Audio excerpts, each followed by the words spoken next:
Thank you so much for joining us, Dr. Venkatesh.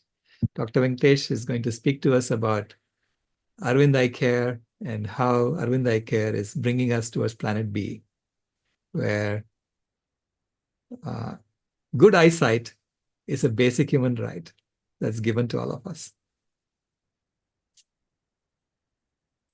Take it away, Dr. Venkatesh. Okay. Thank you, Sailesh. Thank you for having me here. I just want to confirm my slides are visible. Yes, they are. So it's very nice to meet all your, the people who have joined today through Zoom for this festival, I would call, of a vegan festival. And after meeting Sailesh, I've at least become vegetarian now, if not vegan. I'm still trying to become a vegan, but apart from that, I'm an ophthalmologist. So I practice in south of India in a place called Pondicherry, which is a French colony when British were in the rest of India. And I work for a system called Aravind Eyecare system. And I'm going to share how we practice this low carbon eye care back in south of India. So we are in the race to zero with a lot of our frugal innovations. So I'm sure I don't want to preach the team about the sustainable development goals, but we very closely see the 12 and 13, responsible consumption and production, and the 13 being the climate action. So is sustainability a concern for healthcare? Definitely yes. So Lancet is one of the top medical journals. And they said climate change is the biggest global health threat of the 21st century.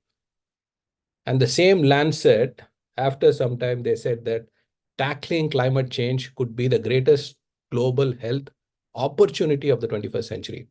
So one side you have a threat, and the other side you have an opportunity. And how is that opportunity possible? And that is what some of the practices we do. So when you talk about any eye hospital, either be eye hospital or general hospital, WHO has got some guidelines for a climate-friendly hospital. So they have some 7 elements. They say that the hospital should be energy efficient, in whatever way they consume energy and their cost through efficiency and conservation measures. And then the second thing is green building design, where you need to have green buildings wherein you have a lot of environment around and where you can reduce a lot of consumption of energy. And you also have to focus on alternative energy generation and focus on transportation. Now, we need to reduce the transportation to a great extent of not only our patients, but also our team who are working with us. And of course, looking at the other areas of food, waste, and water.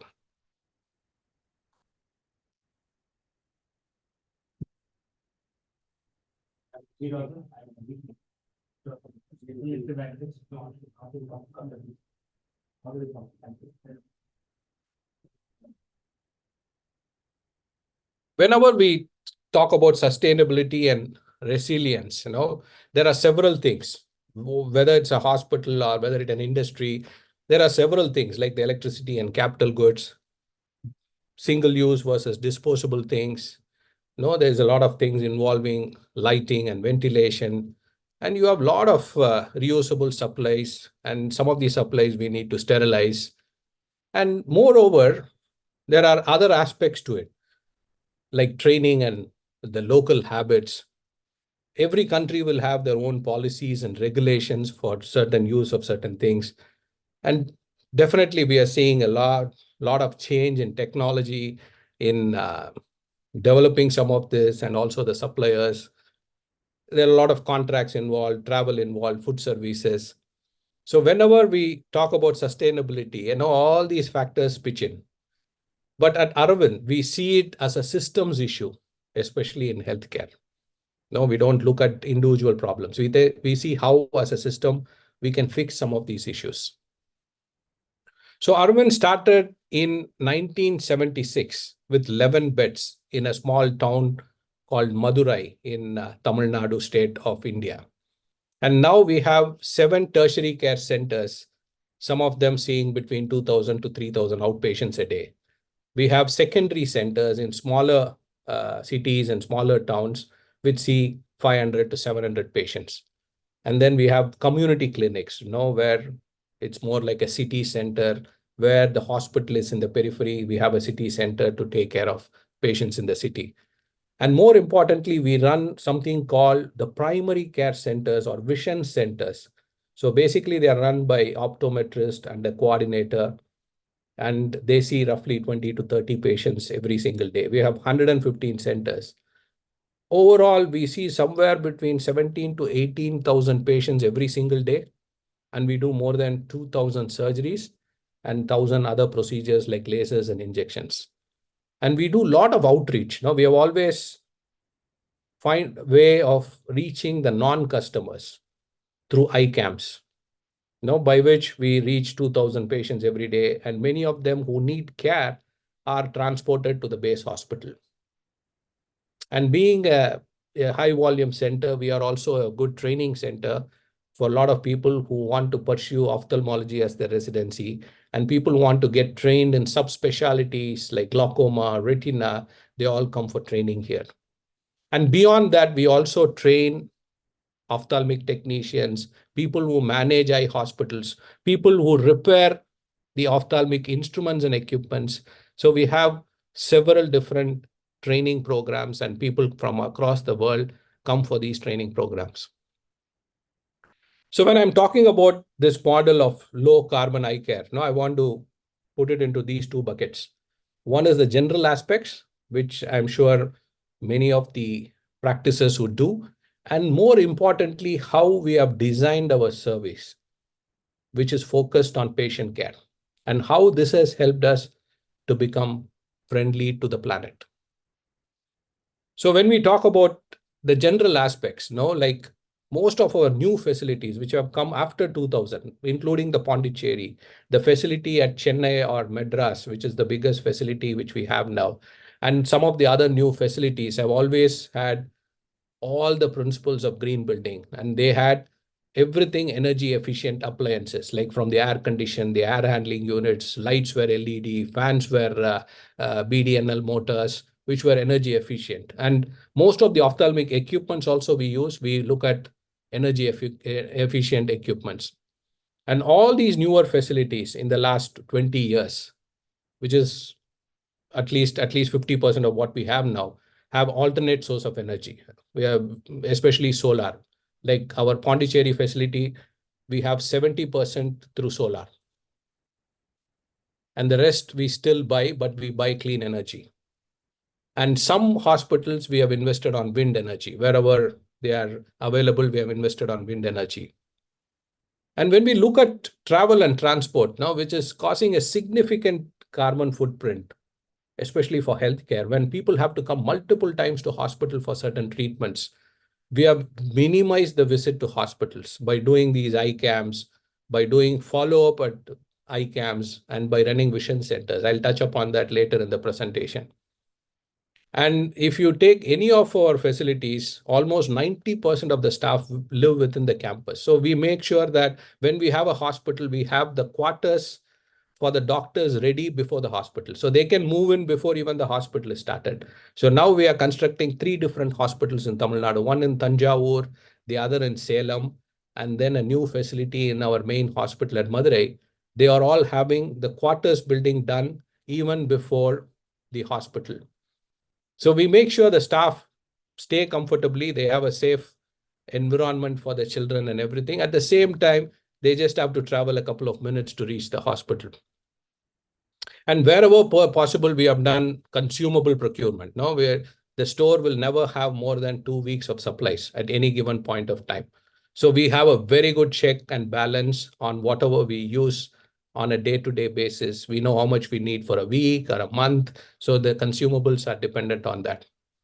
And we give a lot of importance for equipment maintenance. We believe that maintaining equipment is so important. We don't allow that equipment to go for a breakdown, like how you service your car. Every equipment at Aravind is serviced by a team of engineers and technicians who are trained to do that. They do the oiling, They do the cleaning of all those optics and lenses and things like that, so that they don't go down for a breakdown. So they do a lot of preventive maintenance. And this focus has given a long life to some of the equipments. Like, for example, there are tools which you use to examine the eye called slit lamp or an operating microscope. If the normal life was 8 to 10 years, the life at Aravind would be 15 to even 20 years. And then finally, no, I don't want to really go into details, but definitely we are focusing on aspects of water and food. Now we have one of the biggest water recycling plant in Pondicherry, which is called the DWATS. It's a German-based technology where a decentralized wastewater treatment plant using organic and inorganic bacteria. And wherever possible, no, we try to reduce water, we kind of conserve water. The rainwater harvesting happens in most of the new facilities. So this is the facility at Pondicherry, which you're seeing. And this is basically a 20-acre campus. And if you see, this is where the quarters is, where the doctors live, 90% of the staff live, and they walk to the hospital like this. And then you have now the solar panels across the roof. And this is a kind of old drone video. Now we have added more solar panels in the land which we acquired recently behind the hospital. So almost 70 to 80% of energy is generated by our own solar panels, and only 20 to 30% we buy clean energy. So all the new hospitals, as I said before, now they have the green buildings. Like, for example, if you take this particular area, you see all these lights are off, no, because you have light entering into the building, no, and wherever possible, we have kind of oriented also to minimize the solar heat so that the air condition also need not always be on, or we can, even in winter periods, we can reduce the amount of air conditioning happening. And we also have a brilliant layout. No, we do a lot of working on layout to minimize the movement, not only for our staff, but also for our patients. Like going within the hospital also, we have done a lot of things. And we minimize maintenance also. No, we try to do the best possible equipments and best possible building materials to have these hospitals done so that there is very minimum maintenance. And as I said before, all the staff are housed within the campus. So this is like roughly showing you across all our Aravind, the kind of solar panels which we have to generate electricity. But Pondi has got the maximum of all where I come from. And the newer facilities are building more because they still have issues in getting permissions and all that to become, to increase their load of solar.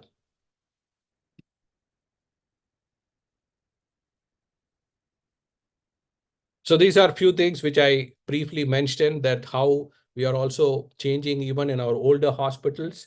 We are trying to replace everything energy efficient, like we are going to LED lamps or DC fans, and even in our chillers where there is maximum energy consumption, we are trying to go for the energy efficient chillers, especially the VFD based chillers, so that there is a considerable reduction in the energy used. And this where DWAT's plant, which is in Pondi, and now all the new hospitals, no, almost it does 90% of water is kind of reused again for gardening and even flushing our toilets now. And a lot of harvesting of rainwater happens. And we also engage with our staff and patients to reduce the water consumption, no, wherever. So we have kind of reduced the water flow in the tap by fixing aerators. And also we have kind of experimented waterless urinals because our volume is so high. Now we are dealing in Pondi at least 2,000 outpatients every single day, and many of the patients live within the hospital for a couple of days for treatment also. So we try to engage with them, and also we try to educate them on some of the steps we take. So just moving from the general aspects to the service design, which is more important, and this is where we have really focused on. But to realize this, it took some time for us. Initially, we were doing everything around patients. Our main focus was patient care. And then we realized that whenever we did something for patient care, it was friendly for the planet. And I'll tell you how. So we do a lot of reducing, reusing, and recycle. Now, especially we reduce the visits of the patients to the hospital. Now, we don't want them to unnecessarily give appointments for investigations and care. So normally people give those because maybe their equipment is busy, or they are understaffed, or they are not efficient enough in using the equipments. So we looked at all these and we made sure that every equipment is optimally used. So we don't give any appointments. Whenever the patient is prepared for an investigation, it is done on the same day. Let's say that even if he needs a laser or some other care, it is completed on the same day wherever possible. And only a surgical procedure is planned the next day, or depending on the convenience, because we need to do a certain investigations and antibiotics for the care. And across our system, we have invested on electronic medical record to reduce the paper waste. And now EMR is a routine practice. And we have a very rationalized use of consumables. Now we see that now wherever possible, we continuously use certain things, like a bottle of fluid during surgery, or a drop of bottle in the operating room is used for several patients before throwing it at the end of the day. And we have also created a lot of evidences for this to show that in a single day, when it is properly used, you won't have any cross-contamination. And we have published all these evidences for people to understand that you are unnecessarily wasting a lot of things. For example, in practices in US or in Europe, like patient goes for surgery, an antibiotic is applied and immediately the drop is disposed, which has got 100 more drops, which can help 100 more patients because of certain rules and regulations, which locally apply. So people have to kind of work around it, or people have to find ways to talk to people who bring about all these rules and regulations. And that is where a lot of our evidences are now helping. And wherever possible, certain things we reuse and multi-use. For example, in operating room, again, wherever possible, we sterilize the equipments by doing something called a flash sterilization. There are two ways of sterilizing. One is full cycle, which takes a couple of hours, and the other one is a flash sterilization, which takes 20 to 25 minutes. And we have again created evidence to show that the flash sterilization in between surgeries is optimal. It is more than enough, like a full cycle. But in certain countries, it is still not allowed. So they may have to use or have multiple surgical sets, because eye surgery is one thing. And I'm sure many of you would have had cataract surgery in your life. There are several millions of cataract surgeries happening, and there are several things which are kind of several surgical sets have been invested for.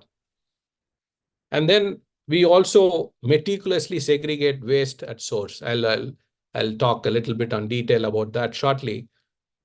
So whenever you take any care, whether it is for a pulmonary problem or a diabetes or for eye care, there is a lot of footprints involved in accessing the care, involved in diagnosis and advising care, involved in treatment and follow-up. So we find leakages at any stage, wherever possible, we find those leakages and we try to kind of fill that gap so that we can finish some of this on the same day and close the loop so that they need not travel to the hospital again. Even patients who need sometimes a laser or an injection, and if they are mentally prepared, and if they are also having some kind of an insurance backup, or they have financial support for it, we try to complete on the same day. So this is one thing, we meticulously do in our practice, like an assembly line practice in industry and factories. We have assembly line process in our management, whether it be outpatient management or in the operating room. We have a very good assembly line, and we have we call them as MLOP, mid-level ophthalmic personnel. No, they are not ophthalmic nurses, but they are trained to do assisting for doctors. It's a certificate course which is given by the state of Tamil Nadu and Pondicherry here in south of India, and few other states in India recognize that certificate. So they do this 2-year program. So they become very good in doing that particular stuff. For example, somebody who does refraction does very good job in that. Somebody who does counseling for patients does a very good job in that. Somebody who can assist in operating room will do the 2-year training, and then will be assisting a surgeon in the operating room. So we make sure that one person does one task and they acquire a very good skill to do that. And by doing this, we can optimally use some of the equipments, like an operating microscope will be working the whole day, 8 to 9 hours a day, or something to measure the eye pressure will be working 8 to 10 hours a day continuously, because the process will be more an assembly line. So I'll just take you inside one of our vision centers. So these vision centers are centers which are in the semi-urban or rural area, where you have a population of 10 to 15,000 in that town, and a surrounding village population of roughly 40 to 50,000. So there are 115 vision centers now across the state of Tamil Nadu and Pondicherry. So there are 2 staff in these vision centers, and they examine the patients. They do all the basic tests, and then every patient undergoes a teleconsult with an ophthalmologist at base hospital through the teleconsultancy facility.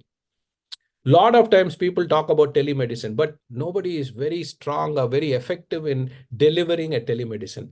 But we have been doing this for almost 20 years now. So initially, we were doing it with all these telegraphic connectivity. Now, we had these towers connecting all these centers to the base hospital. But as and when we had better telephone lines and connections, and now your 3Gs and 4G and 5G, we are able to still do it more comfortable. But we have been doing this telemedicine for almost 20 years now. So these are called vision centers, and these are mainly for the people who live in those villages or those small towns. Though they run from 9 a.m. to 5 p.m., like any other hospital, from Monday to Saturday.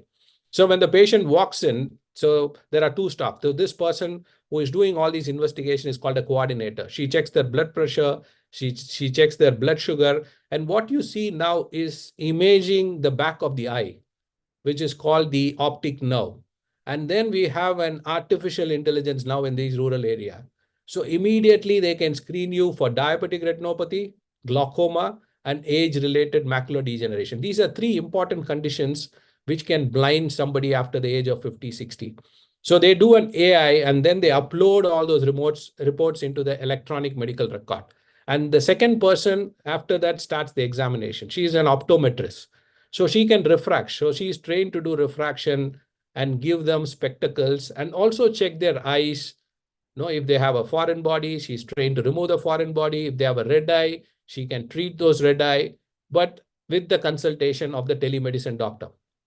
So I have 4 or 5 residents who are doing this job the whole day, talking to these patients and advising them in a rotational posting.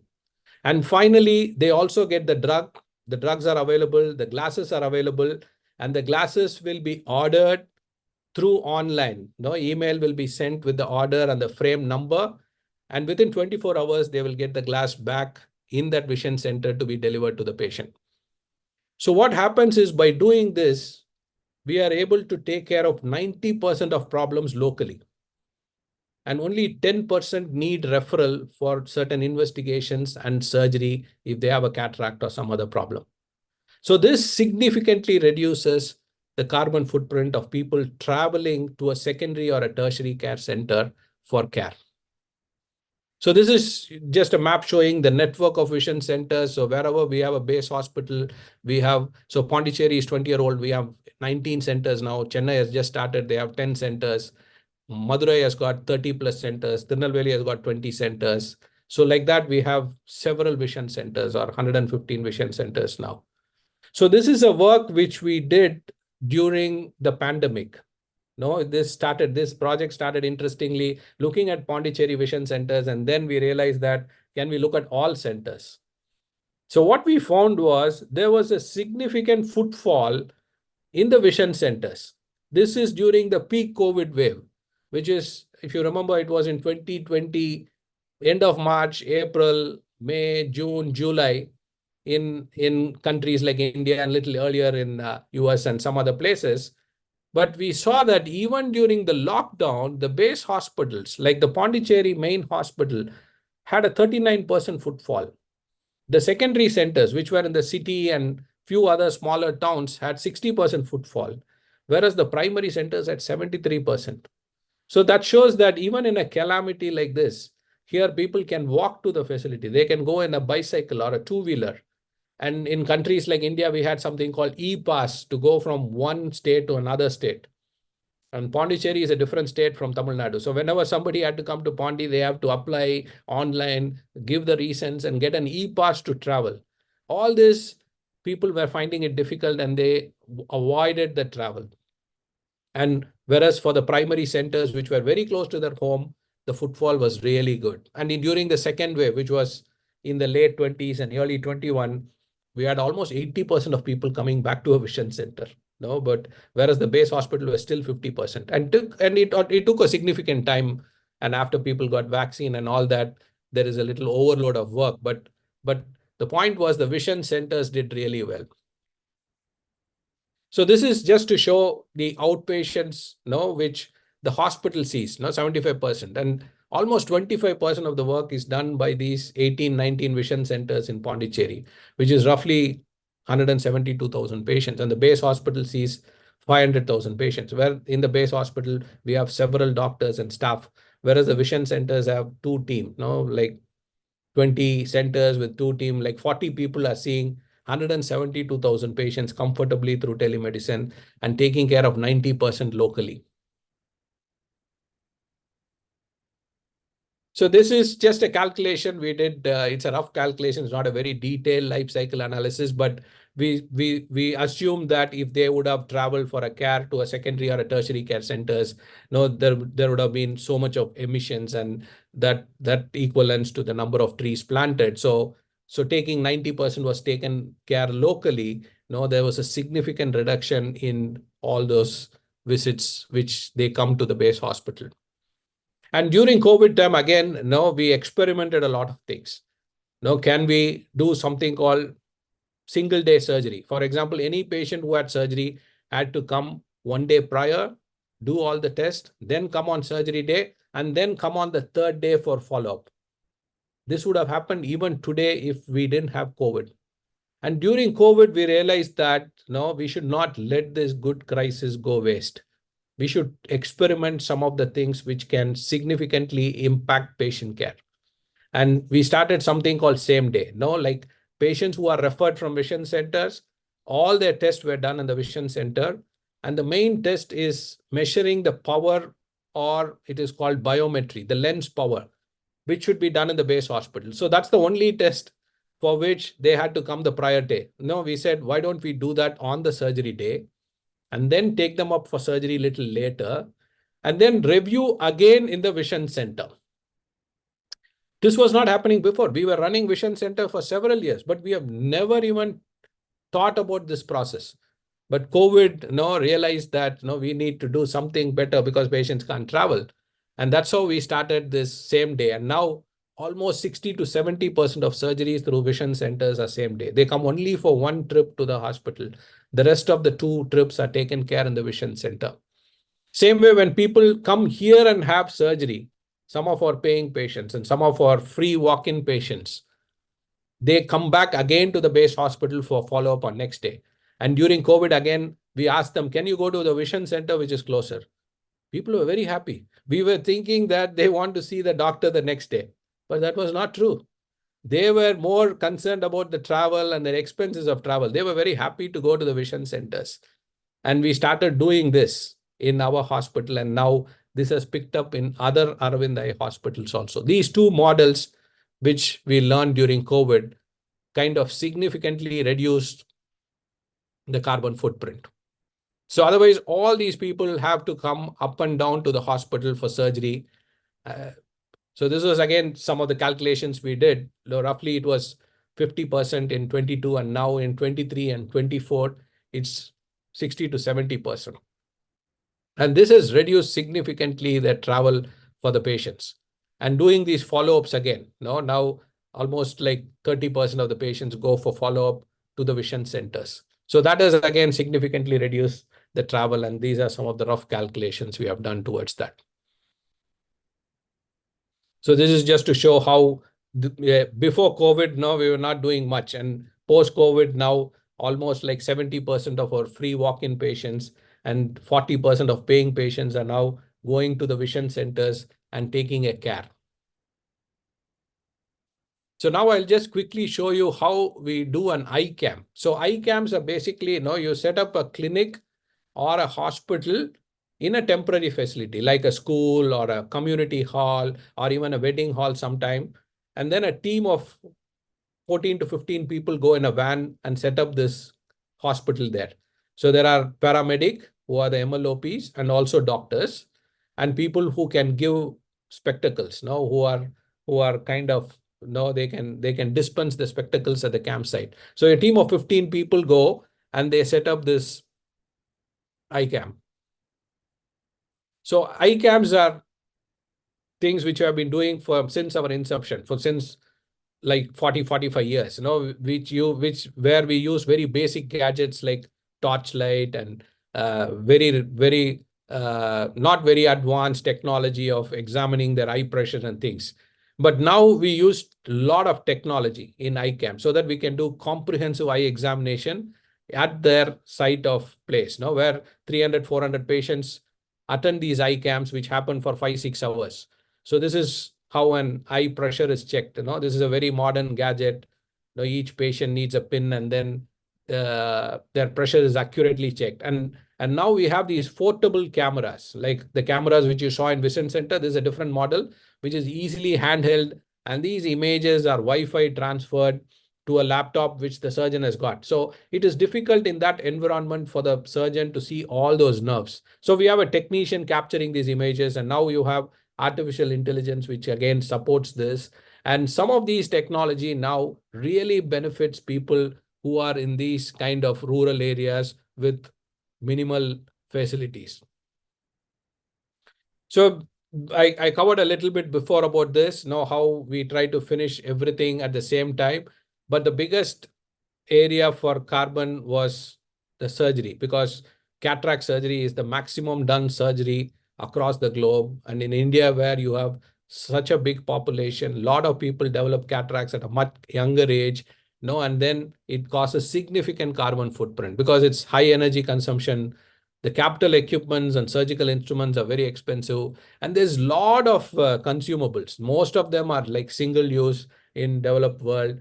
And there is a complex waste which is generated during these procedures, and also a lot of usage of water for sterilization and other purposes. So this is just to show you how our assembly line process works. Now we've done a lot of assembly line, the layout for the assembly line. We have done a lot of task shifting. We have standardized every procedure. Every surgeon will do in the same way. The steps, because they are all trained here and they all work here. The way they do, the instruments they use are all standardized. And wherever possible, we try to reduce, reuse, and also optimally recycle. So this is just to show you like one simple efficiency, how we brought in. Like one surgeon, if he's got only one table and with one assisting staff and somebody helping him, he may be able to do 1 or 2 surgeries in an hour. That is what happens in most of the operating rooms in US. Because I keep visiting several of their operating rooms for research purposes and also for collaborative work. It is not the problem with the surgeon or with the paramedic. No, he can do efficiently, but the turnaround time is so high, they cannot do more than 2 cataracts in an hour. Whereas in our system, we allow 2 tables like this. By the time you finish one surgery, the next table, the patient is prepped, cleaned, and then another assisting nurse would be assisting you. So what happens is somebody can even comfortably do 8 to 10 or even more surgeries in an hour with the same amount of equipment or electricity and other usage. Just by adding one more table and one more paramedic to assist, you can significantly improve the efficiency. And that is what happens across all the Aravind. And this is how your data shows that. If you see a productivity of eye surgeon at Aravind, it's always more than 2,000 surgeries per year when compared to other countries, wherein it is not even 400, 500. So even in US, the productivity of a surgeon is not more than 600. Some maybe very good surgeons who do very high volume, but an average productivity will be 500 to 600. Whereas here, every single surgeon at Aravind would do comfortably 2,000 surgeries in a year without much effort because of the efficient system.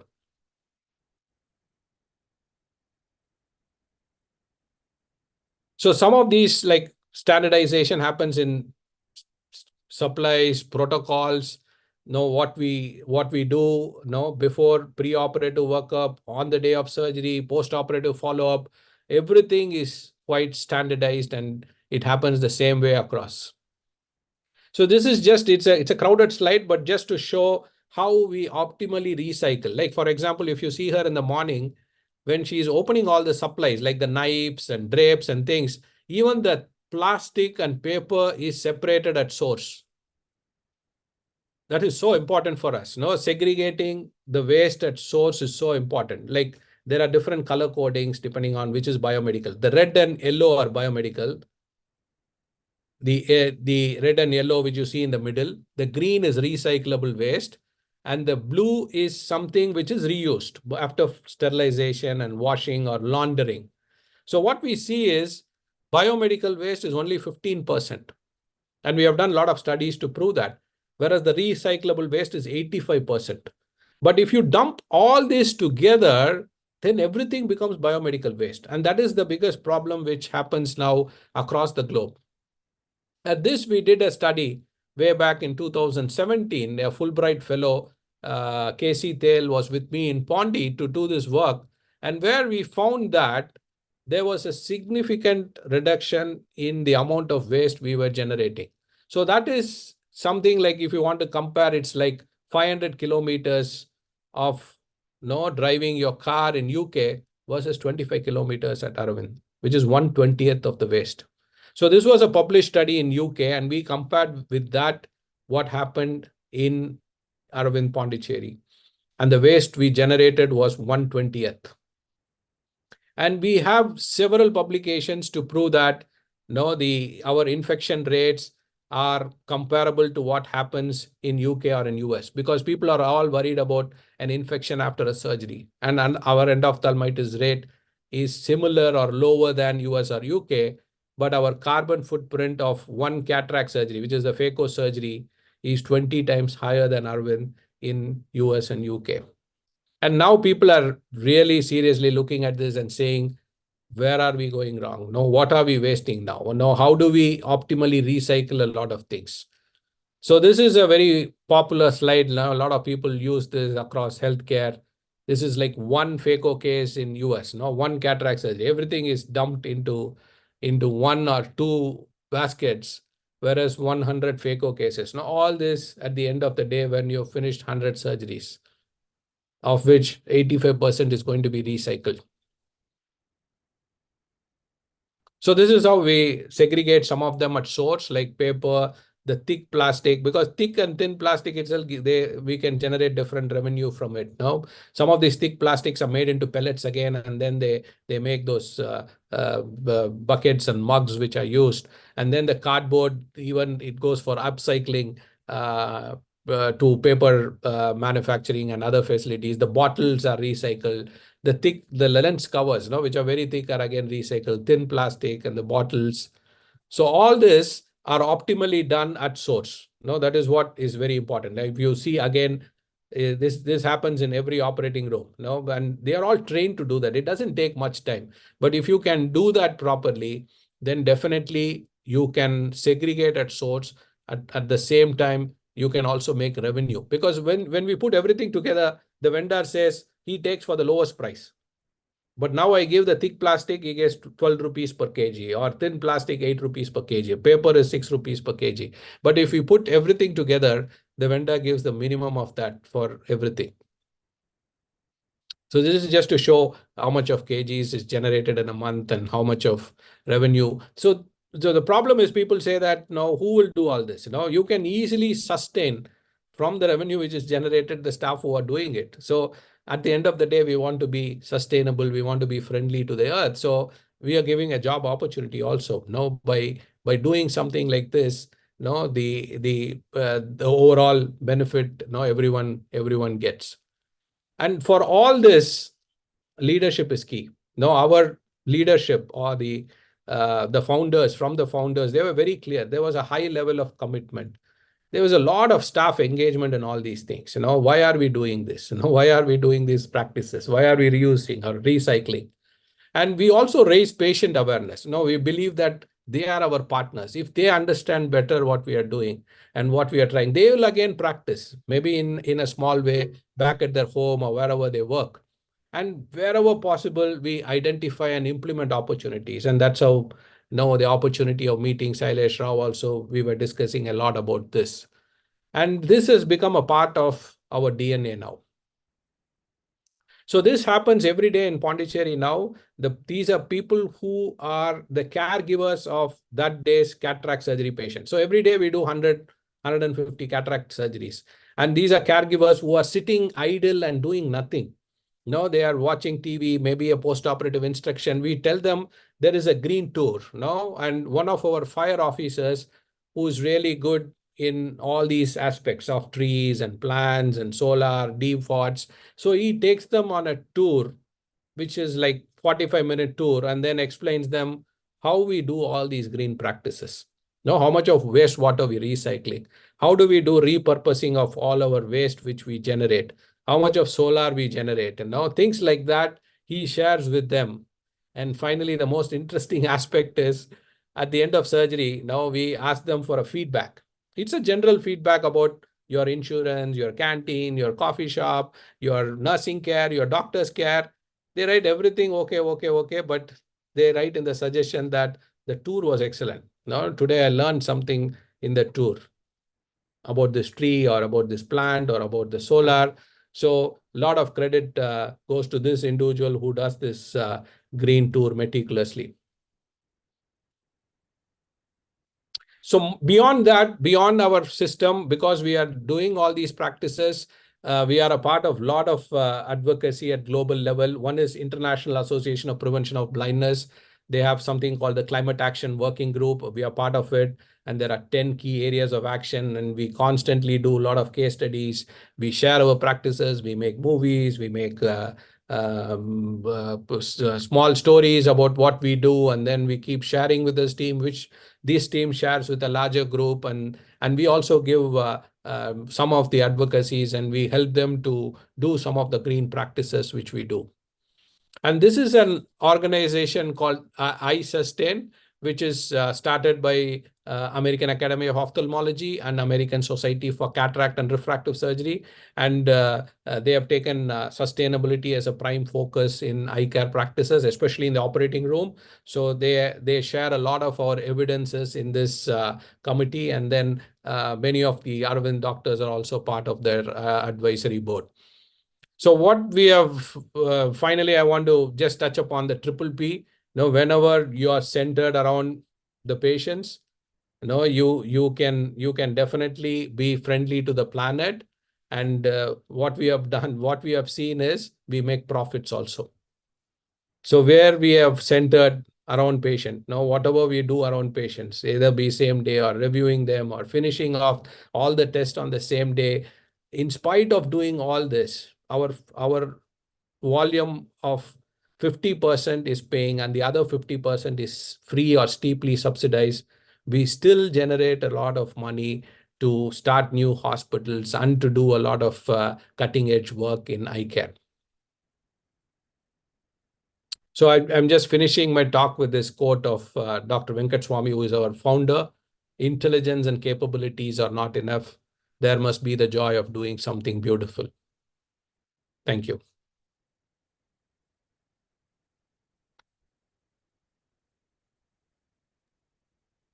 Thank you, Dr. Venkatesh.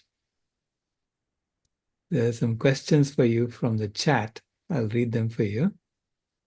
How does consumption of food figure into the big picture of low carbon eye care?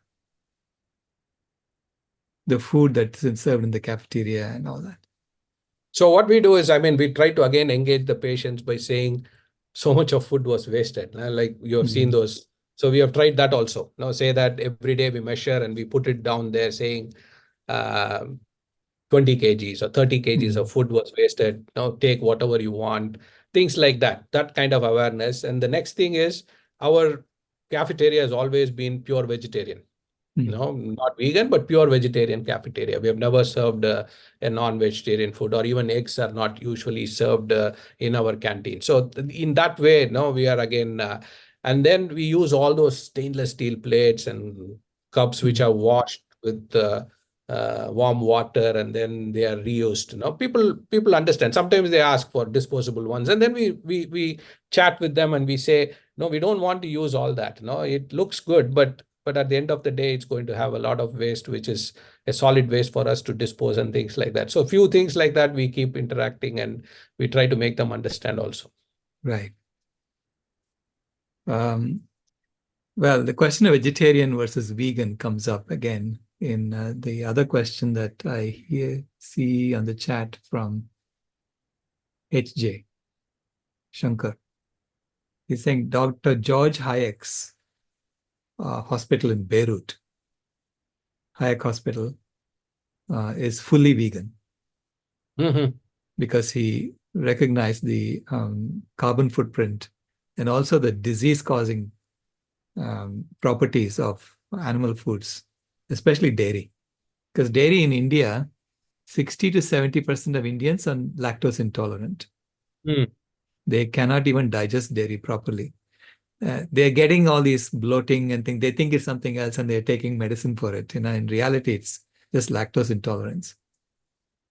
And dairy has a huge footprint because it is, you have to raise a mother cow and then milk her.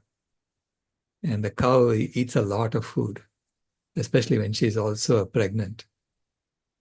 So the question is, do you have a plan to sort of subsidize vegan food and to make consumption of dairy more expensive for the patient? So this way they will. Or is everything free in the canteen? No, cafeteria, they all pay. Either in the paying hospital or in the free hospital, they pay and buy it. The problem is if you do something like that, now immediately they're going to walk outside the compound to buy. So that is going to bring in more waste for me. That's the biggest problem I see. Now they go outside, they pack everything. Even a coffee, sometimes they pack in a plastic paper. No, plastic. I mean, you know how toxic it is. Now, when you put a hard liquid. So somehow, no, that kind of awareness and all that is still a challenge for us. So whenever we stop something or whenever we raise the prices, like what you're saying, they walk outside the campus, and we can't stop them. No, it's their freedom to go buy. So that's one thing which has been discouraging us. So we try to price it even less than what it is done outside. We encourage them to buy here so that you don't have to bring all those plastic covers and everything inside. See, one way you could do it is to make, say, oat milk based coffee really cheap. So they'll say, I'd rather drink that than, because especially if you make oat milk in the canteen, cafeteria, you can make it very, very cheap. It's not much. It's just 1 cup of oats will make you 1 liter of oat milk. And 1 cup of oats, when you buy it in bulk, doesn't cost much at all. So anyway, there are ways to get around that. So anyway, that's a suggestion that H.J. Shankar had. Wait. The 3 new messages. Hold on a second.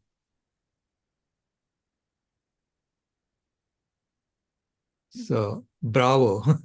They really like your presentation. Thank you for what you're doing. And you know, the statistics that you quote are so incredible. Like an average doctor in Aravind does 2,000 surgeries per year versus 400 in some other places. I mean, that's like a 5x improvement in efficiency. Yeah. So all that we realize that how it can now significantly impact, or reduce the carbon. Initially, we were talking about efficiency, but now at the end of the day, you realize once you are efficient, you're definitely more carbon friendly. Right.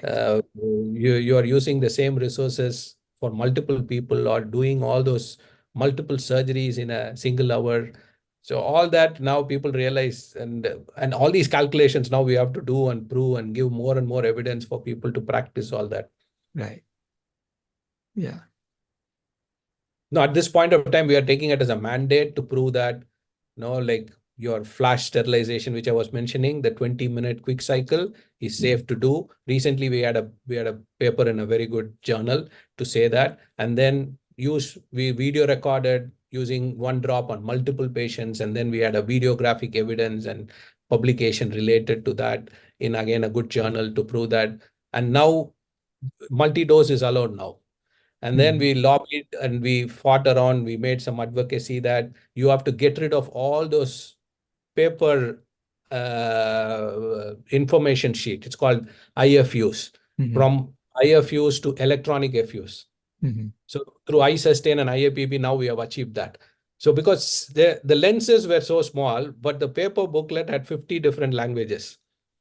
So each and every lens comes with that. So think of millions of surgeries. You don't even watch that. I mean, you don't even read. I mean, nobody reads that book. It's thrown.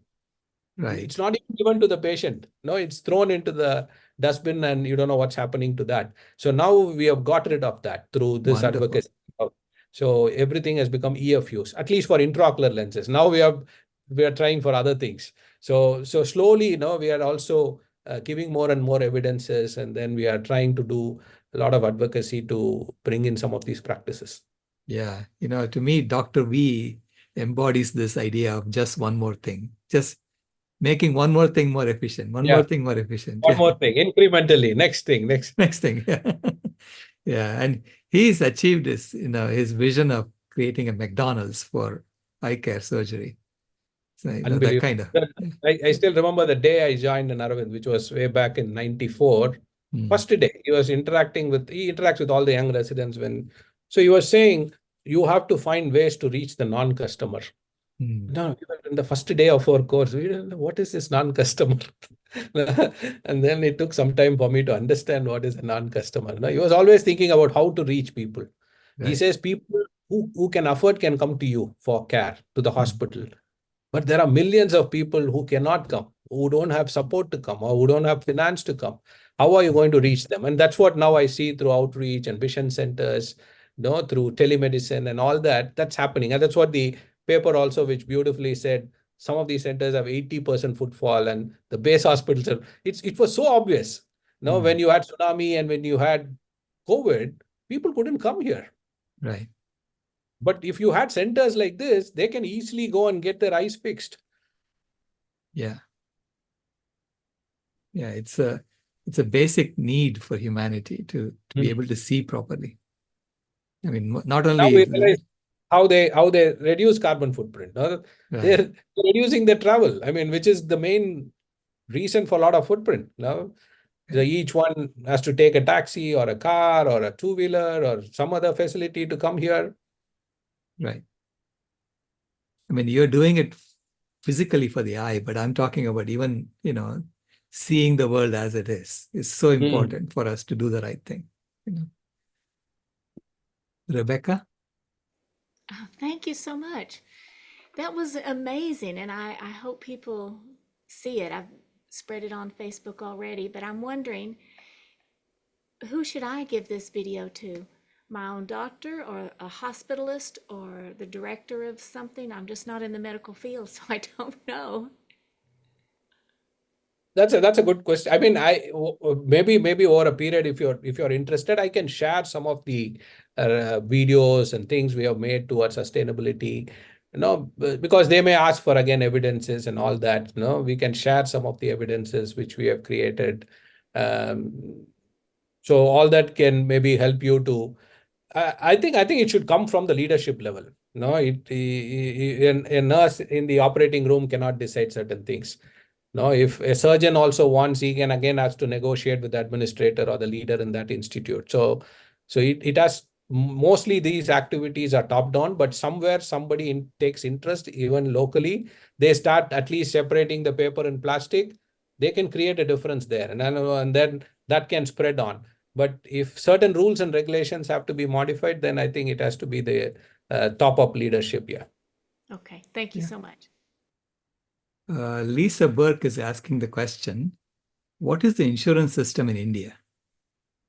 So in India, it's mostly people are self-insured, in the meaning they go for like life insurance, they have medical insurance, people who afford. But people who don't afford, across the country, we have two different systems. One at the national level, which is called the PMJ scheme, the Prime Minister Health Insurance Scheme. Some of the states have recognized it, not all states. But the other thing is local states like Tamil Nadu, Karnataka, Andhra Pradesh, all the south states have their own state chief minister insurance scheme. So people below poverty line, no, they have a way of finding it out. So they have given a different ration card and an Aadhaar card, which is color coded. So if they come in that category, they are given this insurance card, and 2 lakhs per year, no, they can get treatment in empaneled hospitals. So even some of the private hospitals and even hospitals like us, the non-governmental hospitals who are not for profit, and government hospitals, they can go anywhere. But if they need like a cardiac surgery or a knee replacement or a cataract surgery or a glaucoma surgery or a vitreoretinal surgery, so there are some diseases which are empaneled for each condition, and they can undergo in that particular facility. But this is 50%. I mean, the self-insured and the government insured. The rest 50% is still out of pocket. Right. They have to shell out from their pocket whatever the money now towards that procedure. Now it may be gallbladder surgery, it may be hernia surgery, and maybe cataract surgery. So 50-50 now in India. But insurance is picking up. So when I started practice 25, 30 years back, 1 or 2% will have medical insurance. Life insurance they'll do. But medical insurance was very, very less. Now we see almost 24, 25% have done their own medical insurance. Yeah, when I was in India, I don't think my parents had medical insurance at all. That concept itself was not there at all. Yeah. Right. Yeah. Shankar, you can ask a question. Thank you, Dr. Rao. Hello, Dr. Venkatesh. Very nice to go through the presentations. I personally have gone through, audited the hospitals, but the way that you showed everything was amazing and requires a lot of attention to details and cooperation from the team at spirit level. Like I'm really truly amazed. My question is part of your awareness, how you're educating patients and everyone. Would you be interested to even feature some documentary movies or something in your location or hospital locations? That'll be an interesting way to enrich patients or create awareness about the environment and everything. And Dr. Rao, if you're interested, you could give some suggestions or feature documentaries there. We'll be happy. Now, historically, several documentaries have been done, including Al Jazeera to BBC, CNN. Even somebody did recently about Dr. V talks about McDonald's of Eyecare. No, he was not. I mean, we're not looking at the junk food, but the way they had created the system, across the globe to deliver, the same taste or the same price or the same food. So he said, why can't we do Eyecare like that? Why can't we develop eye hospitals, who function in the same way, doing the same procedure at a reasonable or a low cost? So he was talking about, so somebody did a documentary on McDonaldization of Eyecare. No, it wasn't. I mean, things like this now sound interesting, and then a lot of people share and see that. But over a period, even I remember French TV 9 or 6, they came to Pondy because Pondy is a French colony, and they did a 1-hour documentary on Aravind in Tamil, in French and English. So over a period, several people have done, and interestingly, Aravind case study is in the Harvard case study, which is the most popular case study for the last 23 years. I believe no case studies go beyond few years. No, they don't teach that same case study. They have more case studies coming up. But Aravind case study is in Harvard Business School. And so most of the other business schools also follow that case study. So a lot of MBA people know about Aravind than even doctors. So there's sometime back, somebody wrote a big management guru wrote a blog saying that Aravind is a failure. He said that the blog's title was Aravind is a failure. He said, they have such a good system. Only MBA people know that system. And they have a nice book called Infinite Vision. Nobody reads that book. So you have to make sure that every medical student who enters into medical school in India should read that Infinite Vision, and it should become a chapter for them, like anatomy, physiology, biochemistry, Infinite Vision. So he wrote an article like that, and it also went viral. So we are trying to do something, at least engaging our own team to understand all these efficiency and the quality and safety practices and how it enriches the planet. But more, this is a platform where I'm trying to reach so many people who are not aware of this system. No, at least now they will go and read and see what Aravind is in Eyecare and how globally we have impacted. Right. So what I talked is more around the planet and carbon, but what Aravind does beyond is unimaginable. The way we reach people, like what Dr. V said, you have to train more people. He said you have to train your competitors. No, Right. even if it's next door, you have to train him. Right. I think we are running out of time, Sailesh. Yes, we are. Thank you so much, Dr. V. I will send some more information on email, follow up from Shankar. I'll send it by email to you. Okay. Thank you so much for a very inspiring presentation. There's only one Dr. V. Yes. You can call me Venki. Okay, Dr. Venkatesh. Right. See you. Thank you. See you.